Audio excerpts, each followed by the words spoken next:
Okay. This house would give social service and skill training for gambling offender rather than imprisonment.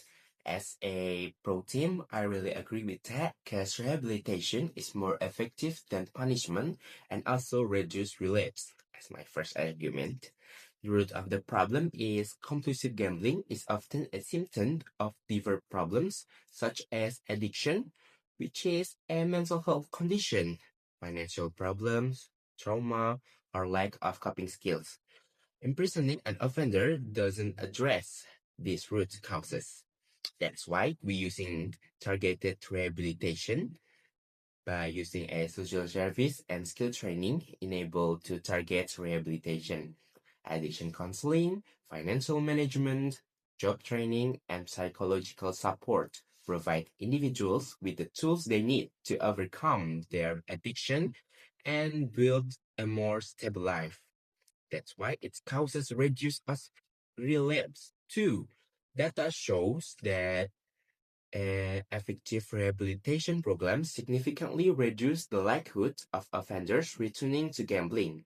This ultimately saves taxpayers and creates a safer society.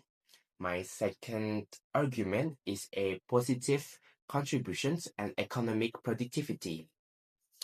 And active contributions rather than languishing in prison, individuals can make positive contributions to society through social service.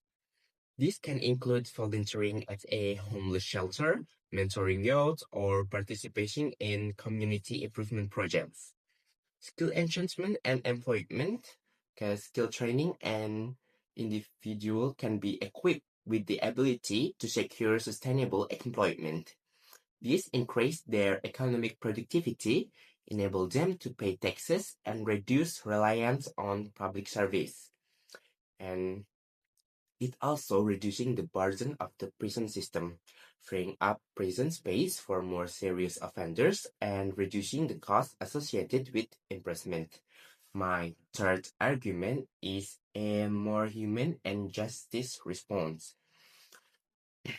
Disproportionate punishment, imprisonment, especially for non-violent gambling offenses, is often an excessive response. Punishment should fit crime and focus on redressing the harm. By restorative justice, social service, and skills training align with the principles of restorative justice, which emphasize a repairing relationship and providing compensation to injured parties.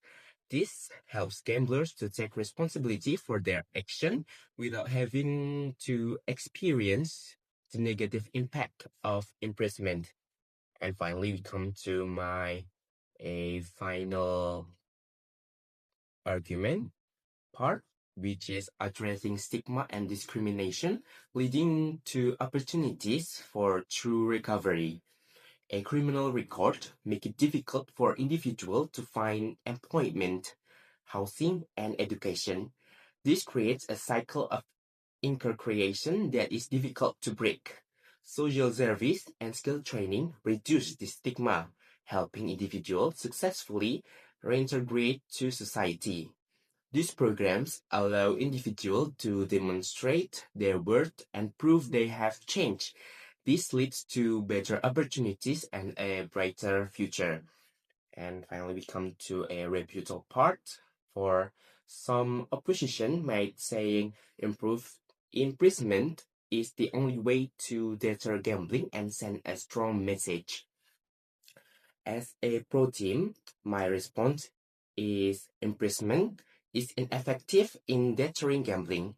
If it were, we wouldn't see high redivision rates. A stronger message is sent when individuals take responsibility for their action, repair their losses, and become productive member of society. And might be some opposition saying social service and skill training are too lenient and do not provide enough punishment. As a pro team, I would say it's not about being lenient, it's about being smart. Imprisonment is only a temporary solution that doesn't address the underlying problem. Social service and skill training require accountability, hard work, and commitment to change. Finally, we are coming into the conclusion. So, therefore, we believe that providing social service and skill training is a more humane, effective, and cost-effective response than imprisonment.